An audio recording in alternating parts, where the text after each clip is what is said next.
Hello and welcome to a unprepared stream courtesy of myself and Lincoln Clay VR, who's in chat. We're just chatting about, well, half an hour ago probably now, trying to get the extra webcam working that's pointed at my desk so you can see the 4090 Asus TUF OC unbox. So hopefully I'm going through okay. I never checked the mic audio. It's like it is. Right, so where's the camera? It's there. This bad boy arrived today and I've not even opened it yet because I have been, if I switch cameras, that one,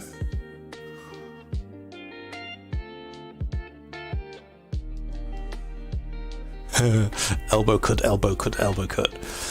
because I've been re-benchmarking the trusted Strix 3090 OC that I got last launch day, pretty much 2 years ago now.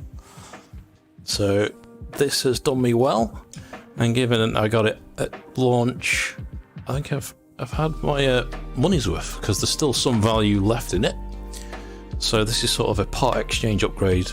Once I'm happy with the 4090 running okay, this bad boy will probably be going on eBay, because I don't need it in the streaming PC. I've got a 1660, which is good enough for doing streams like this. So this will be selling. Well, I'm gonna hold on for a month or two to make sure there's no problems with the new card. But yeah, this is what's come out. This is the case. Corsair 750D that I've also had for a few years now. I don't have a name for it. Lincoln names all of his PCs to i9 12900K, a slight overclock, 32 gig of DDR 6200, I think it is, megahertz RAM, a bunch of SSDs, NVMe M2 drives, which are under the plates, and then a 1200 watt power pack that I've had for some time. I bought it knowing about a year ago that the next gen cards, the 4000 series cards, are going to use a lot of power. Just notice my head's quite low because I'm on this. That's my standing up camera. So it's normally for when I used to do standing up streams in VR, but maybe I should stand up and talk. So I thought before I get going, I'll have a quick talk through of the specs. So let's shrink that and let me know if this is big enough. I'm sure a lot of people have seen this. So if you got any questions, pop them in chat. Me and Link will try and answer them. So the main reason for the upgrade is for VR. So hold on. I've been recording some benchmarks, as I said earlier, for the 3090 with the latest Nvidia drivers. Where's the camera? You see that? On the Reverb G2. So when I first got the G2, which was just over 2 years ago, I was rocking a 1080 Ti, and it was definitely way too weak for this. And I thought, right, next gen cards, 3090 will be spot on. It should have enough grunt to run what is almost 4K per eye at 90 Hz. And surprisingly, that's not enough. So fingers crossed, we've finally reached the generation of GPUs that'll be able to run this natively on high graphical settings, so you don't have to faff around. So like I said, I've been benchmarking the 3090, done ACC again, F122, Dirt Rally 2 and DCS. I was going to do Microsoft Flight Sim, but it takes so long to download, I'm going to have to leave that going overnight. And then when I do the 4090 benchmarks, we'll just have 4090 spec. So yes. I don't know if the music's too loud.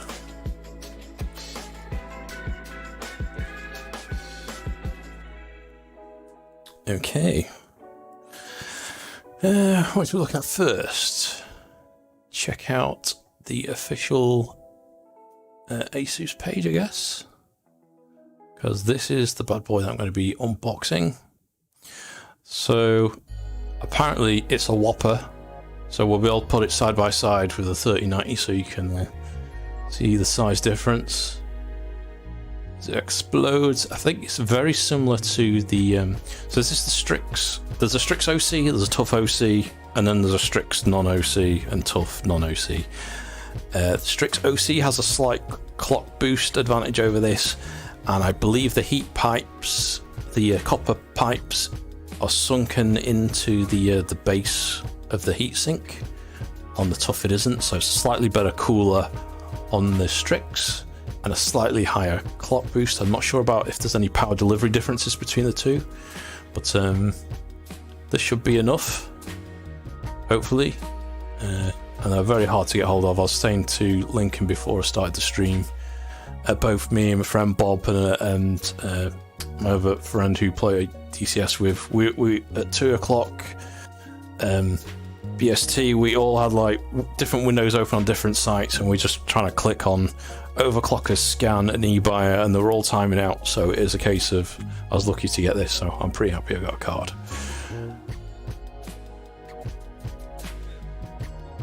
Also, extreme technology reliability boost. It's got Aura Sync, so I've got an Asus motherboard, so that should work. I kind of like that it's a bit more subtle than some of the other cards. And generally speaking, with this one, I use that as a functional thing. So when the GPU temperature gets too hot, I have it go red, usually amber for if it's just running, and green if it's just idling. GPU tweak. I don't think there's anything special in the blurb on this particular one. I guess the thing people might want to know is how much of the standard overclock is there on this one. I think it says somewhere on here. There you go, 2565 boost clock. So, yeah, that's it for the website. And the other thing, maybe I'll touch on in a bit, once I've opened it up, I want to talk a little bit about some of the new technologies that they've brought to Ada Lovelace and why it might be useful for VR in the future, but isn't yet. So, yeah. Right. Unboxing time.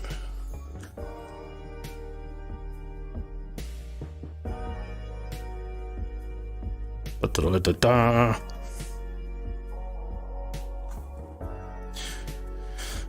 So I'll hold it in the case. I'll probably not install it. So it's only going to be a short stream. It's mainly just to show Lincoln. So we thought, as I was talking to him on Discord, I might as well just stream it.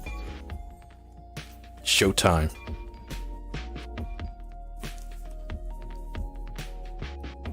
And if you want to reconnect to Discord in a bit to discuss anything, Link, feel free once I've done the unbox.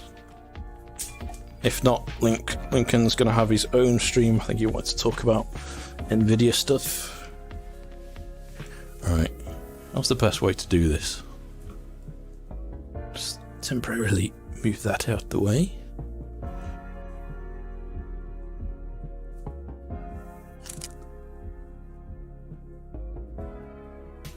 Boom. Very military grade style packaging. Also, OCD part of me thought that cut off corners, so when they're shipping this, think of all the spaces in between them wasted in the container.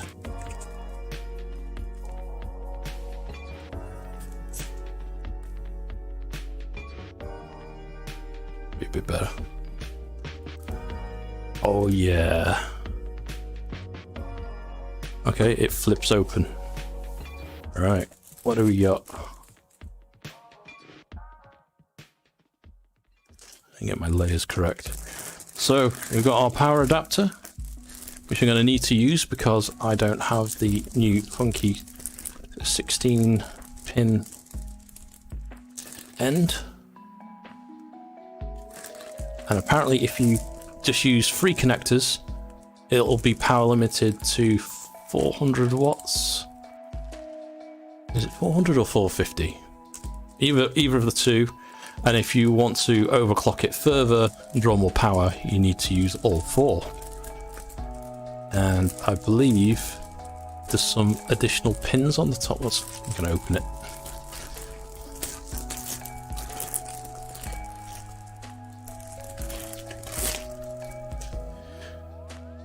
So we've got, I think, a ground pin on here. Spaghetti adapter it is. So on my power pack, because mine's pre this new socket type, whatever they're calling it, mine doesn't have that, but I believe you can get aftermarket cables that will plug straight into this, into the 4 PSI PCIe power if I can talk, into that end, which I may do rather than having this ugly thing just sat here. It'll just be like this end will be longer and then these ends will just slot in the end, which might be a bit neater. But yeah, it's 1200 watts, so it should be fine. It seems a bit pointless swapping it at this point. Alright, what else have we got? Tough gaming. Be tough, game tough. Velcro strap for keeping your cables tidy. And this must be a GPU stand, I'm guessing.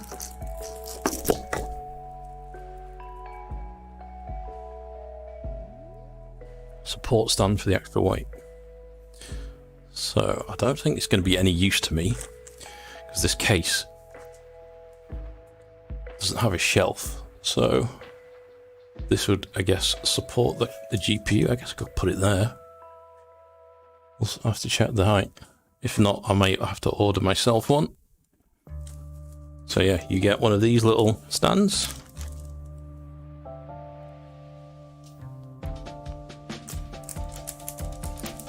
Now to get the fat boy out. Add some more groans for effect.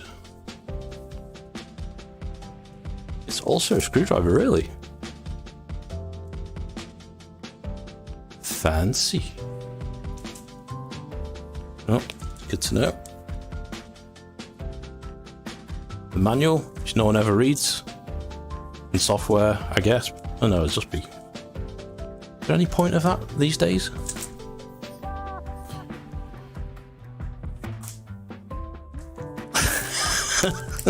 The size of that.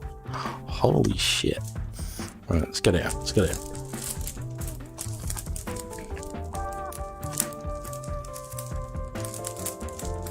I say it's not the size that counts. I think it is. You could definitely murder someone. Not endorsing that, I'm joking.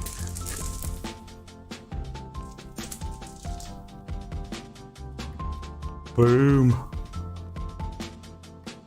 Whoa.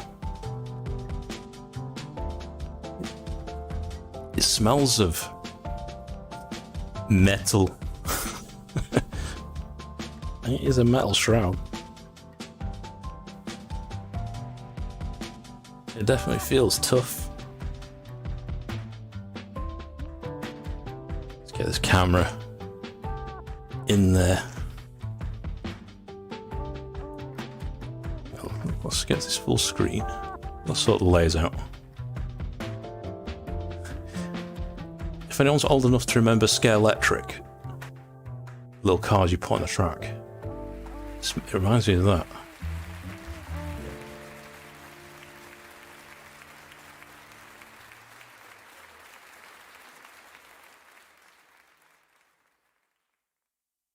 I'm confused why my webcam is not on the top.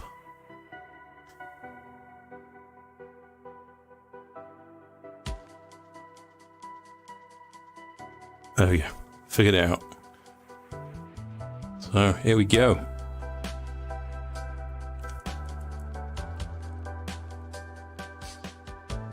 I'm also inspecting it as I'm showing it to you lot.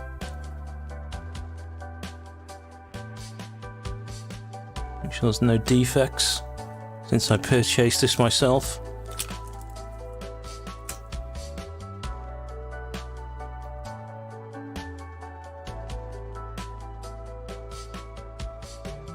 Is that coming through okay?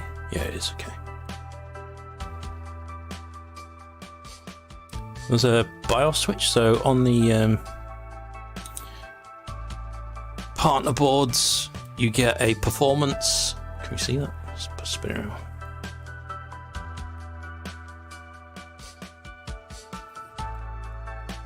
On the partner boards you get performance mode and a quiet mode, so that's one difference between this and the Founders Edition.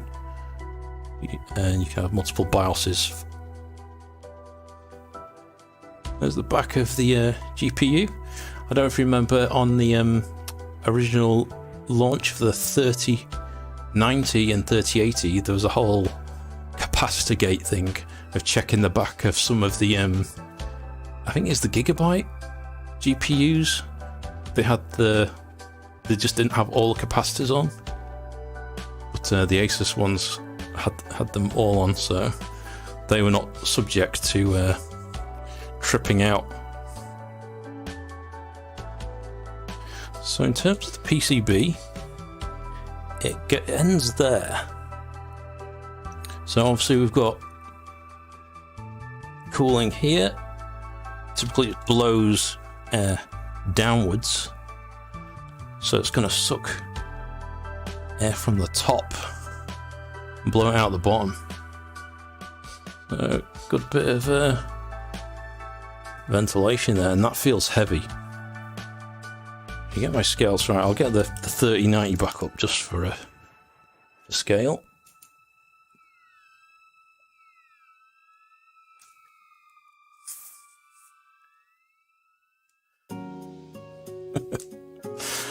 Right, this is close to the camera so it looks bigger, but right.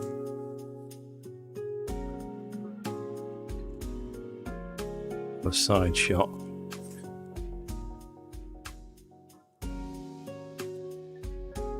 So the 3090 Strix, it's a 2.5 slot, and this is a 3.7 slot.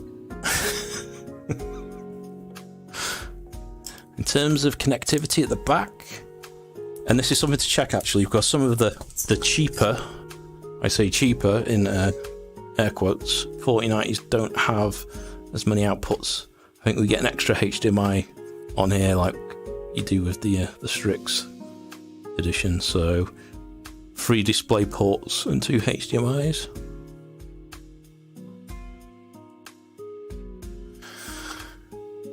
Yeah. Not yet, that's the plan. So after I finish this stream, I'm going to plug it in and do benchmarks, and there'll be a video as soon as I've done the benchmarks. So what I did prior to taking this out, I've done a bunch of benchmarks on Assetto Corsa Competizione, Dirt Rally 2, F122 and DCS with the current latest driver, which includes support for 4000 series cards, all up to date. And then I'm basically going to slap this in, do those same benchmarks. I picked games that are quite demanding, just to see how it performs. And if you missed the start, it's going to be on the Reverb G2, which is difficult to push.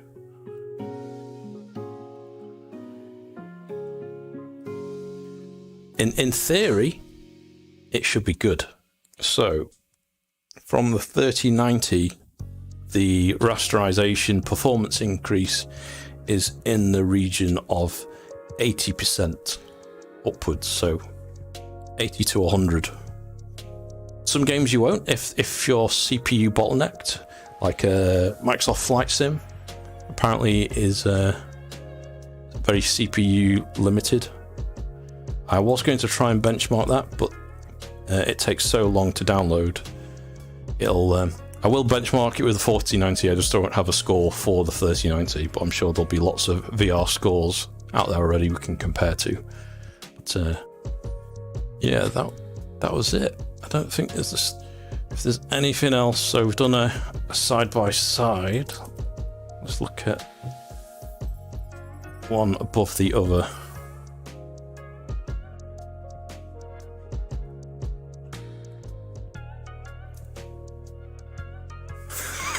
How to make it look even bigger, have it closer to the camera. Oh, and we'll do an approximate test fit.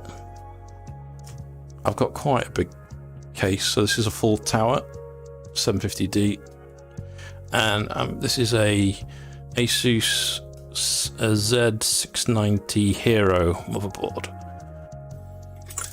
So yeah, that should quite easily fit, although this cable is going to be quite close to the door, but it is recessed.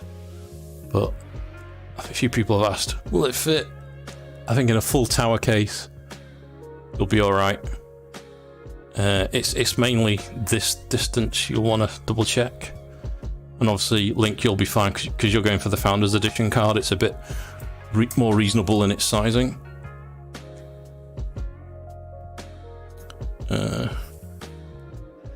What tape measure? I could measure that.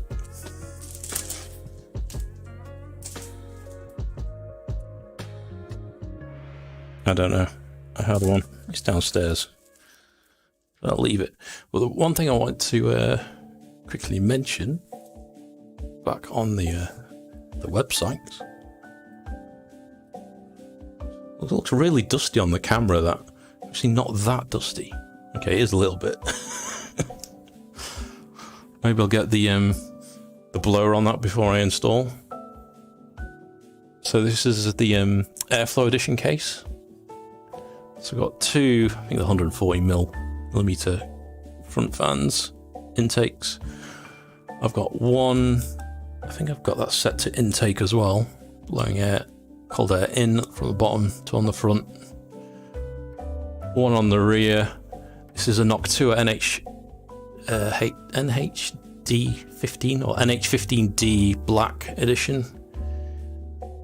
And because this comes with two fans, I've just stuck the additional one on the top there. So it's going to be a completely air-cooled solution in the Air Edition 750D. Quite old case, but it does the job. So, I think what I wanted to just quickly mention and talk about was DLSS 3 and how it could be useful for VR. Quite annoying only having that camera up there. You'll just have to look at the side of my head.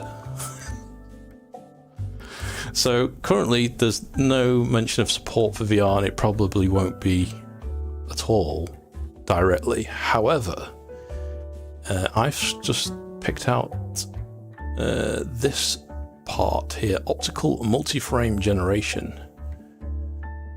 And basically what this is doing is, so with DLSS 2.0, that was an AI upscaler, just like Fidelity FX was AMD's AI upscaler. Difference is DLSS is Nvidia's proprietary solution that only works with Nvidia cards, whereas AMD's works with any card. They've made it sort of open license, open platform, what you want to call it. It'll run on multiple GPUs. So this again will only work on Nvidia 4000 series cards. I won't be surprised if it does get released or someone figures out a way to enable it on lower tier cards, but we'll see. But the thing that was brought to my attention was it makes use of an improved optical flow SDK. Now in VR, you've got this option of reprojection. So it's a bit different with VR compared to 2D gaming, where the screen refresh rate is what you want to hit. You don't want to go any higher than that because it's a bit of a waste. And you don't want to go any lower because they're not variable frame rate panels. and variable frame rate in VR tends to make you sick. So what happens if you can't hit, say, 90 Hz or 90 FPS in case of the Reverb G2, reprojection should kick in, and what you'll be able to see is if you're using software like VR FPS, which is what I've done the benchmarks with, and you'll see when the video goes up, your frame rate will be half of that, so it'll be 45 FPS, and then it uses basically a motion smoothing technique. So it's like what it's doing here with DLSS 3.0. So this kind of technology has been in existence in VR for quite some time, and it also involves motion prediction.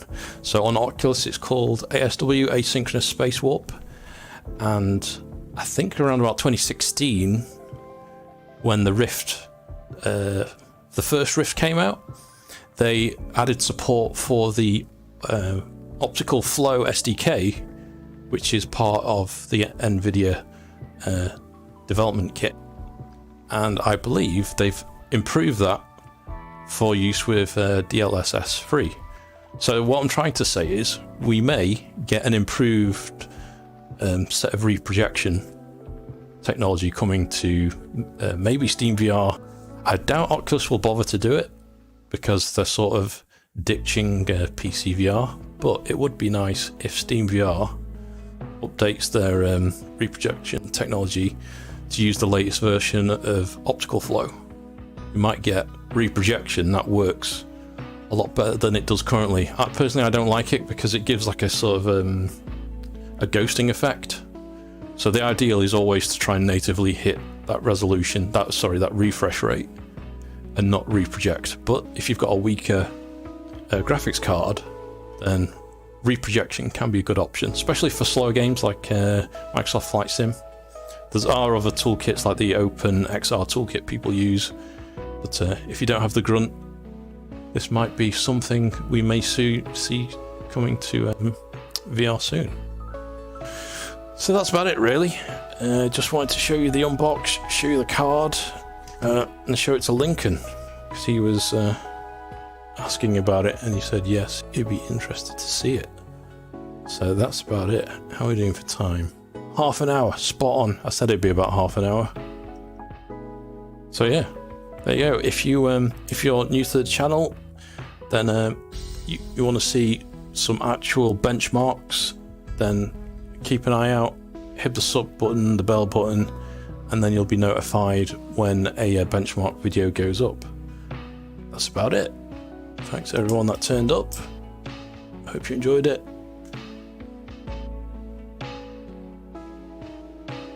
Yeah, me too. The other thing is, just to wrap up, I said to Lincoln, and I might have said it at the start of the stream, so I'm probably repeating myself. When I first got the Reverb G2, it just come out, and it was before the 3090 was released. I had the 1080 Ti for some time, and I tried it and I was like, nope, 1080 Ti is nowhere near powerful enough. You have to reduce the resolution so low, you might as well just carry on using the Rift S, which is what I also had at the time. I thought next gen 3090 will sort it. Well, unless you start mucking around with all the settings in all the games, lowering stuff, you still can't hit the native res at 90 Hz with a 3090. So what I'm hoping we'll be able to do is plug the 4090 in, put everything to the VR Ultra preset in games like ACC, and it'll be able to hit that target without any faffing and be at 90 Hz native. That is the acid test, and then I'll be able to use this more. Because that's one thing that stops me using it. This headset only supports, you can't see it, 60 Hz and 90 Hz. And I was saying to Lincoln earlier, at 60 Hz I can't use it. I find that it's just too stroby. I don't like using the reprojection either, so I'll probably start using this more now that I've got the 4090. Well, that's the plan anyway. Alright folks, that's it. That's for the unbox. Thanks for stopping by. If you found the stream useful, leave a thumbs up, hit that bell button for when the benchmark videos go up, and I'll speak to you soon. Oh, and if there's any other games that you want to see me benchmark, let me know in the comments below. As I said, I've benchmarked Assetto Corsa Competizione, Dirt Rally 2, F122 and DCS. I've done those on 3090 so we can do a quick comparison, but I can obviously do more once the 4090's in. I'll probably do Microsoft Flight Simulator. So if there's any other games in VR that you know are demanding and you're wondering how they run, let me know. I do have an index as well, so I might do a second set of benchmarks, just because the resolution's lower on the index, but the refresh rate will go up to 144 Hz, so that'll be interesting to see how it performs in that scenario. And obviously got the Quest 2. Yeah, that's it. Alright, okay, I'm going for real this time. Cheers everyone, good night.